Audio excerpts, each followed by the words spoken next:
할렐루야. 오늘도 말씀을 사모하는 우리 성도님들 위해 하나님의 은혜가 충만하기를 기도합니다.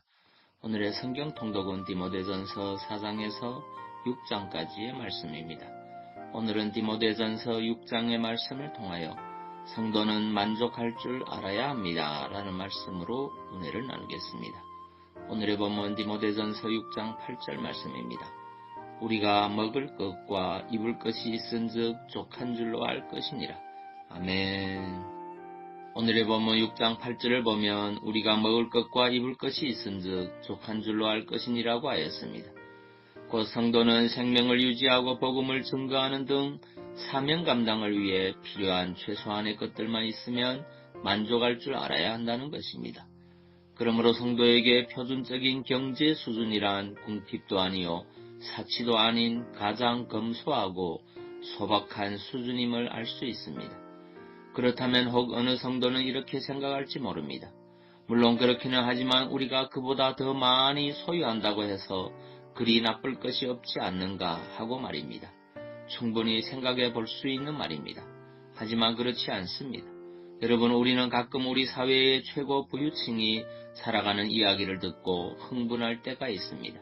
예를 들어 자녀에게도 용돈을 수백만 원씩 주며 운동장만한 집에 살고 가족마다 승용차가 있으며 수백만 원짜리 양주의 골프는 해외가 아니면 치러 가지도 않는다는 등의 이야기들이 말입니다.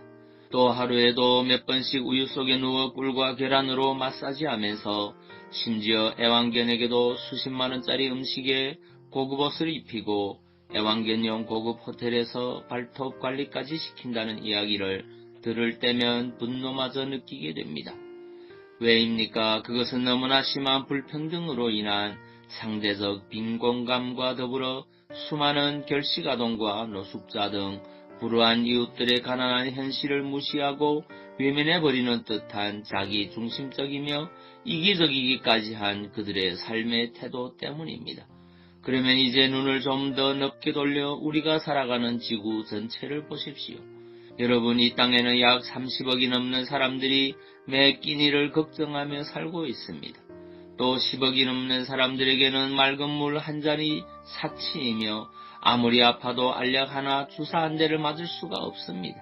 더 나아가 아프리카의 많은 나라에는 한창 먹고 커야 할 아이들이 우유 한 통으로 며칠을 견디며 그것도 없어 뼈만 남아 얼굴에 덮인 파리조차 쫓아낼 힘이 없습니다. 여러분은 한 번쯤 매스컴을 통해 어느 구호단체가 보잘것없는 비스킷 몇 조각을 주었을 때 마치 온 세상을 얻은 것처럼 밝게 웃는 그들의 모습을 보며 가슴 아파하던 기억을 가지고 있을 것입니다.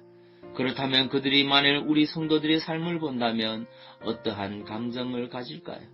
그들 역시 우리가 부유층의 삶을 보며 느끼던 그 감정을 갖게 되지 않을까요?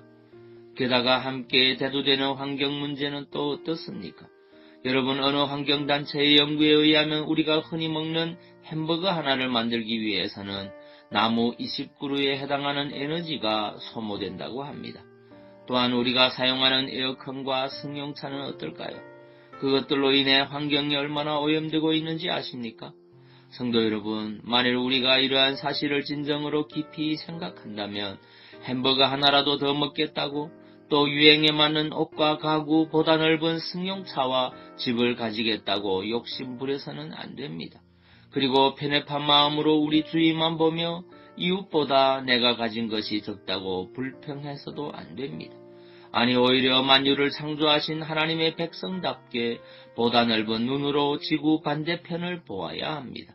그리하여 지금보다 더 많이 갖게 해달라고 기도하기보다는 우리보다 고통받는 자들을 위해 우리가 가진 것을 베풀 수 있게 해달라고 기도해야 합니다.